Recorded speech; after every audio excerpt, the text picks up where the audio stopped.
Alright, we are going to demo with a practical malware analysis lab. So we're going to use lab 18.1. These are still available from the practical malware analysis website.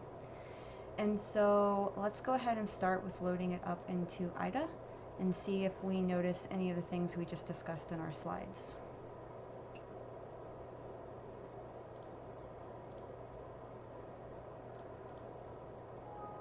So this is our first sign that the file is packed. IDA telling us the import section seems to be destroyed.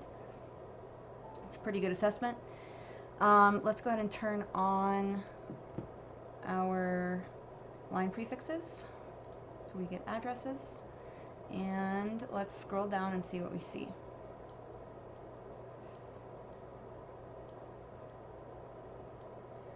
And there's that tail jump that we talked about. So logically near the end of the code, and we have a jump to an address that IDA says there's no code at that address, you people are crazy. And so this is what we're interested in. So let's take note of that address. So I'm going to write that down, 409F43. And now we're going to go load it up into x64 debug. So again, we're just going to drag and drop it in.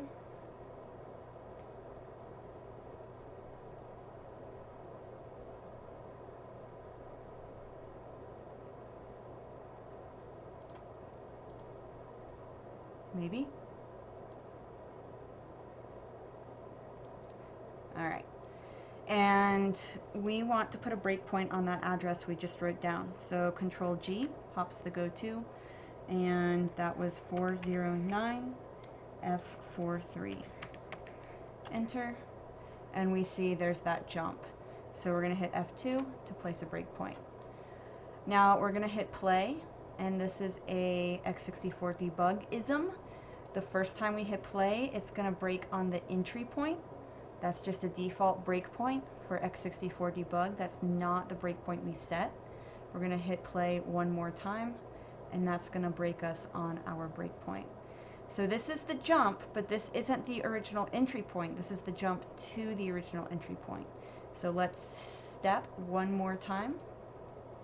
And that looks like a function prologue, which is what we would see at our original entry point.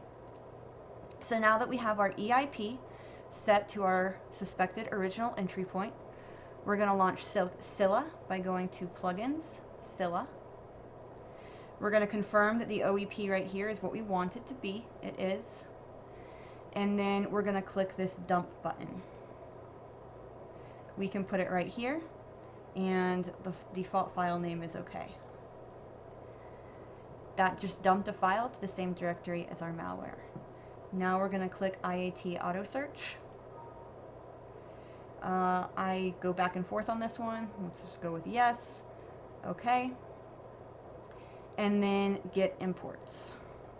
And you can see that we have identified, about 45 imports. And so now we're going to take that dump that we made and apply this knowledge of the imports to it.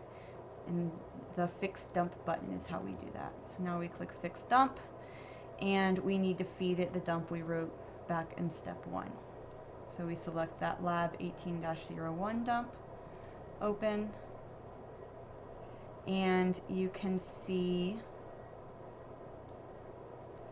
that this is going to write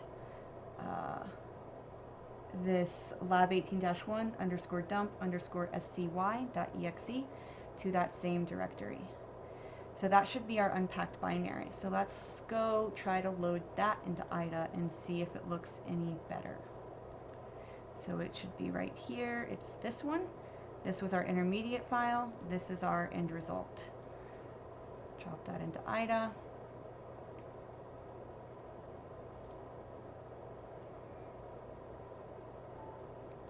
And that looks a lot different. We have function calls. We have an API call. If we go into these function calls, we have even more API calls.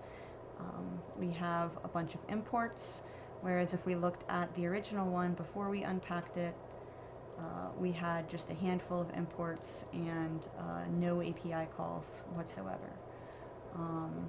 And so, yeah, it looks like we successfully unpacked our binary.